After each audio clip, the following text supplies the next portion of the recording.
Bueno, muy buenas noches. Mi nombre es Carolina Gudelo. Soy estudiante de técnico en artes escénicas. Les voy a compartir mi discurso pedagógico, el cual le nombré ¿Quién es el artista del futuro? Hacia 1980, en América Latina, más preciso en Chile, se inicia un proyecto de experimentación económica denominada neoliberalismo, pensada por la escuela estadounidense, cuya función principal es la descentralización del Estado, la intervención directa de las grandes empresas en los recursos públicos, además de la proyección al libre comercio dentro y fuera de los límites geoespaciales de cada nación. Este proyecto propendía por ampliar el capitalismo de centros privados de economía, abogaba por suprimir funciones y apoyos del Estado a las clases sociales menos favorecidas, además de la desregularización de los dineros que apoyaban la educación pública. En este orden de ideas, Colombia fue el tercer país que ingresó a participar de la dinámica neoliberal. Desde entonces, Colombia, bajo la dirección monopólica de sus últimos gobiernos, ha provocado crisis en todos los órdenes que corresponden a la nación. Por ejemplo, la educación universitaria es sumamente costosa, la salud se ha privatizado, la multinacional extranjera le pertenece al suelo colombiano. Asimismo, la educación pública padece por difícil acceso y el arte, como parte esencial de formación dentro del campo educativo, ha sido relegado y poco atendido frente a los intereses de aquellos que visualizan su proyecto de vida por medio de este, ya sea danza, teatro, artes plásticas, música. A lo sumo, en el presente año en Colombia se han presentado problemáticas de orden mundial como el COVID-19, pandemia que ha presionado de manera obligatoria a detener las normatividades de todos los agentes. Desde marzo, el territorio se ha visto obligado a finalizar o tratar de mediar sus procesos tanto económicos como sociales. En este marco se encuentra la educación y dentro de esta última se ubica el arte como disciplina, como hobby, como manera de dar sentido a la vida de muchos. Es a partir de esta problemática que el arte es afectado de manera significativa. La mayoría de los programas que ofrece el gobierno y las entidades privadas se ven obligados a pensar estrategias que permitan dar continuidad a sus procesos. Sin embargo, no es de desconocer que Colombia ha sido desde la historia misma un país incipiente en sus procesos de tecnologización.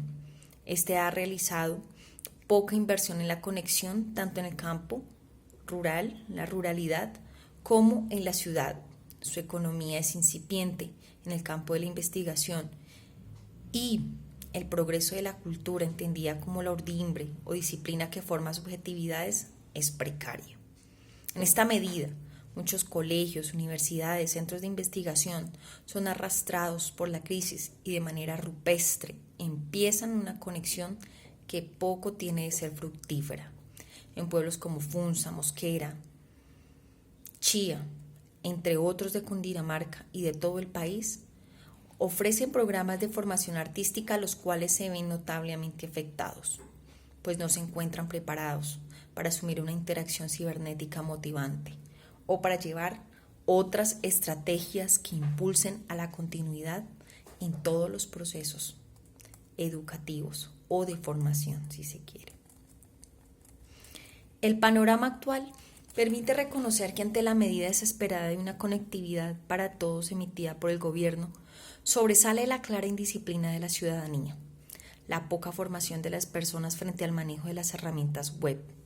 Tanto los estudiantes como los padres de familia y los demás entes demuestran que existe un gusto por el chisme, por las redes sociales, mas no por iniciar procesos de virtualización consciente.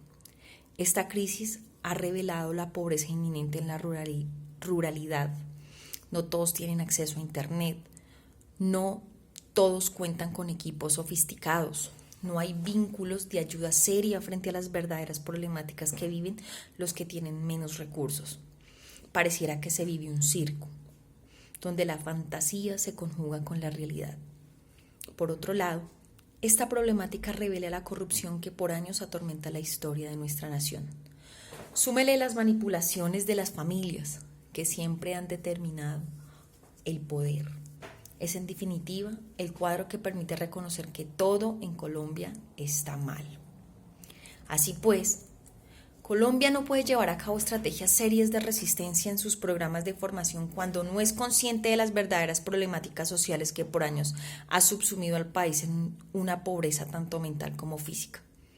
Primero habría que pensar seriamente en cómo quitar las dictaduras gubernamentales, cómo reinventar una constitución política más participativa e igualitaria.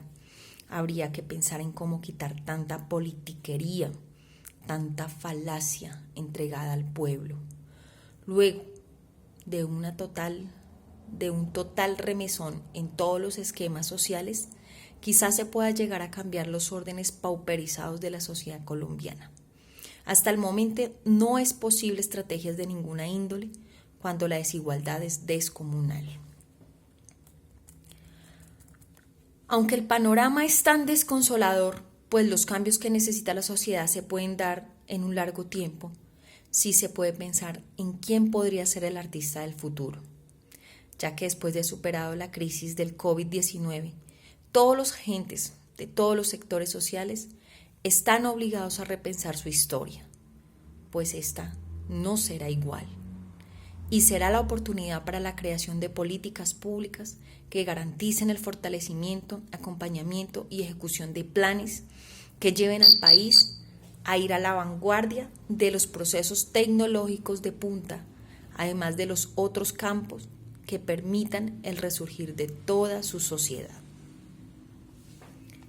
Frente al arte, en especial el teatro, y para contestar la pregunta arriba en mención, es desconcertante pensarlo, pues la historia misma da cuenta de que a pesar de sus posibles transformaciones y adaptaciones, el teatro es y será necesariamente posibilidad de encuentro, de urdimbre, de tejido humano, que necesita de público, que necesita interacción colectiva. El teatro no es conectividad, el teatro es vivencia. Puede que otras materias como la música, como la pintura, quizá puedan adaptarse a los cambios, bien por ellas porque son flexibles. El teatro es otra materia. El teatro es complejo, rico, visceral. El teatro es encuentro, es acontecimiento, es experiencia, es el otro, es el problema, es la cotidianidad. Sin embargo, esta crisis también ha permitido pensar en quién sería el artista del futuro. Pese a que se supere los obstáculos y las inclemencias del medio circundante, el artista del futuro está llamado a la reinvención, está llamado a realizar una nueva historia por medio de un nuevo discernir de la realidad.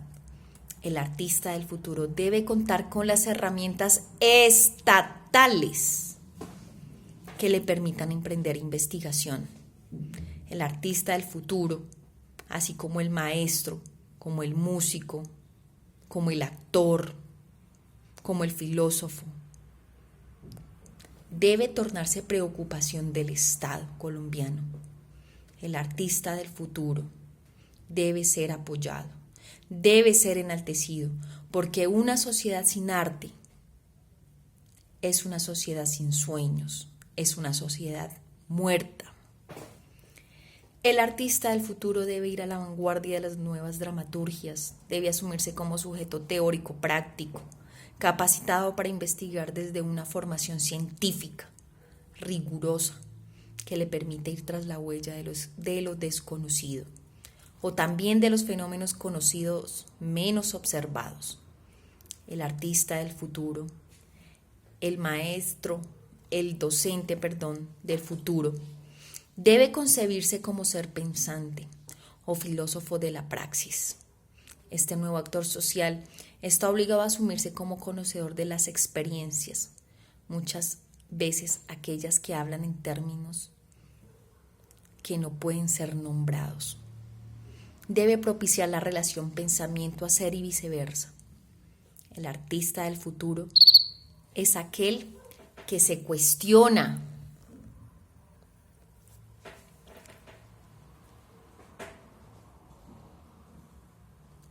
El artista del futuro es aquel que se cuestiona por todas las preocupaciones y ramas que componen al ser humano, su existencia, su política, su sentir, entre otros.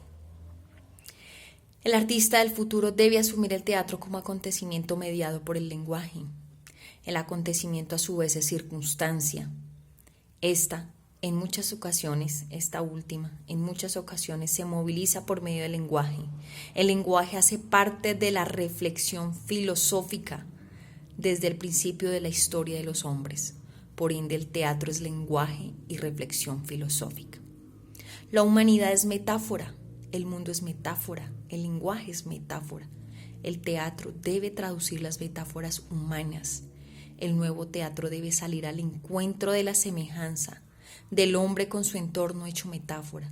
Aquí en la nueva teatralidad confluye la corporalidad, la metáfora y la expectación.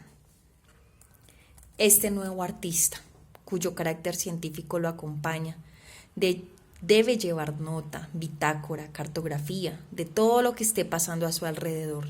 Debe consignar una cuán mínima preocupación o insinuación de problemática sustancial, tangible de la realidad. Este sujeto debe ser lector juicioso de los fenómenos, acontecimientos sociales, para que a través de su traducción dé cuenta de la memoria humana, además de entregar a sus antecesores las herramientas para que se haga más fácil el camino de la investigación teatral o artística. El artista del futuro debe volver la mirada sobre la historia del arte y más allá, debe intentar hacer la unión entre filosofía y arte, para ver la correlación entre las dos. Si se mira en un momento específico de la historia, se le dio más valor al legado filosófico per se, lo cual subestimó al arte y la relegó como si tuviese un carácter menos importante, aun sabiendo que el arte siempre fue una de las preocupaciones del hombre griego y será una preocupación del hombre contemporáneo. Por último, este nuevo sujeto debe dar cuenta de todo lo no dicho, es decir, de aquellas experiencias que carecen del lenguaje, pero que sobreabundan en lo inefable. Debe ser un sujeto cargado de la ubicuidad, debe estar en el aquí, en el ahora, dispuesto a enfrentar retos, a caminar por senderos inescrutables. Debe complejizar su mirada, debe simbolizar, por medio de o sin palabras, las cuantas posibilidades que representan las historias de los hombres. Muchas gracias.